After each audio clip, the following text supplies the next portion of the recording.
I think the races that it doesn't go as I expect, those are the ones that makes me change.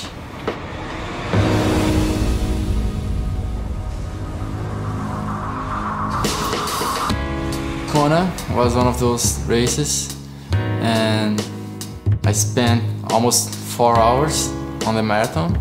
I thought about a lot of things. I thought about my family, my friends.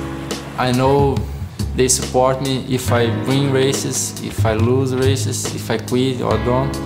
But I thought the least I could do is finish the race in respect of them. On race days, we have a lot of support from the crowd, from the athletes. But when you are training, my family and my friends, they are the ones that really support me.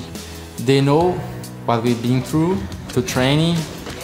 They know that it's not easy.